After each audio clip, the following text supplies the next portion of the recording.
the unborn, we hand it on to our children. That's the social contract. It's not just about those who are alive today.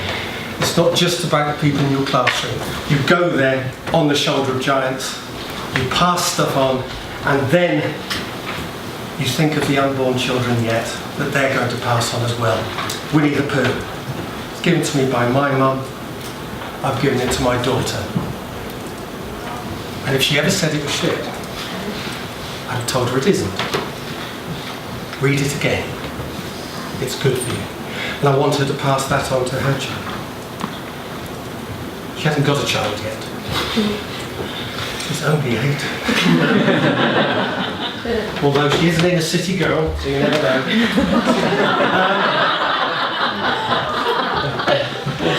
St Saviour's and St Olaf's, the school near Elephant and Castle, South East London.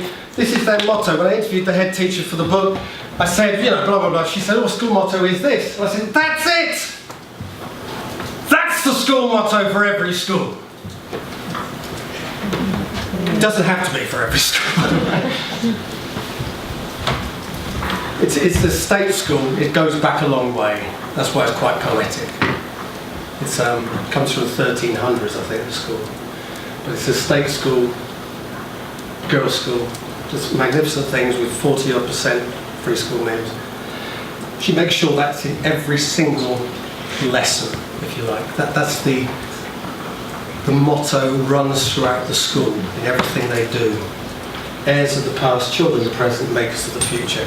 That's the Burkean contract, beautifully summed up. What else are you doing in the classroom if you're not doing that? What else are you doing there? You're doing something essentially conservative, and then you're doing something that argues with it. And that is essentially oppositional. It's critical. It's progressive. You're handing things on as well. So you'd need both, the conservative and the progressive. And though they're in continual process and argument. So Arendt continues, and she actually says, well, we actually, for society, we do need to argue with the conservatives. The thing is, that's political, not in schools. That's where she gets it wrong. It should happen in schools. Schools should allow the argument to happen. And they did years and years ago. It's the foundational thing of all schools, if you like, that follow the trivium, which tends to be top independent schools who make you citizens, proper citizens, who allow you to develop as political entities, to have thinking about the way things are in your lessons. I'm going to let you discuss all that. And if you've got any questions, come back to me.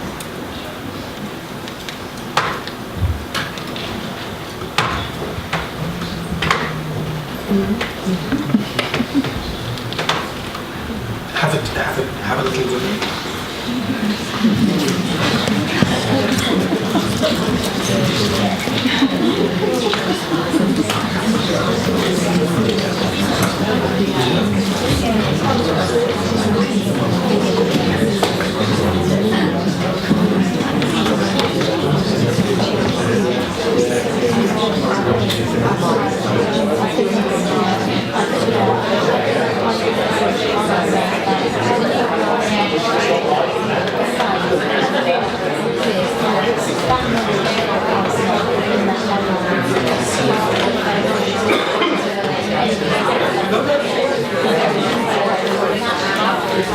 Any questions for anyone?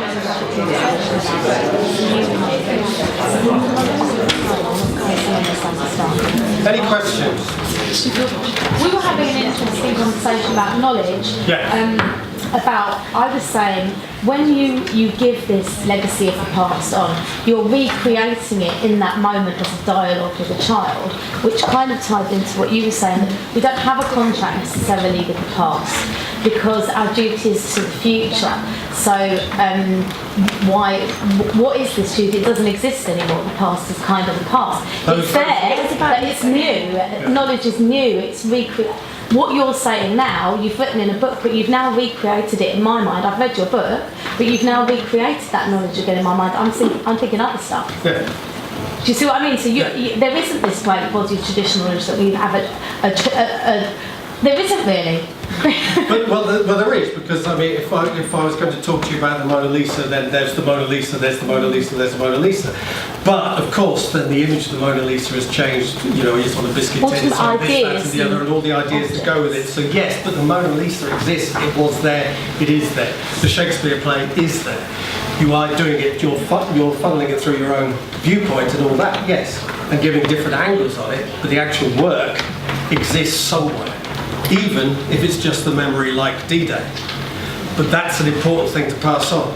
And if you know, Burke talks about those who don't learn from history are likely to repeat it. You know, my question was not so much about learning from history. I could see that we learn from the past, and there are things in the past that we share because they're important to share the future. I didn't understand when you said you had a contract with people from the past. I have a duty to my dad. Right. It's as simple as that. I have a duty to my dad to pass that memory on. And those D-Day veterans were saying that they want this to happen after they die. They want it to be handed on. It's kind of where I was trying to make that point. Sorry if I didn't make it clear, but it's that we have a duty to our parents, to their parents, to their parents, to hand it on. And it's in Hector's talks about it in History Boys. Pass it on, boys, pass it on. And then he finishes it. Yeah, go on. There is an important problem too. Yeah. There is always going to be a limit to what we know as individuals. Yes. I think it's incumbent upon us too to actually admit that we don't know everything. And sometimes you have to go outside yourself to find things out, which is the exploratory side. So it's actually...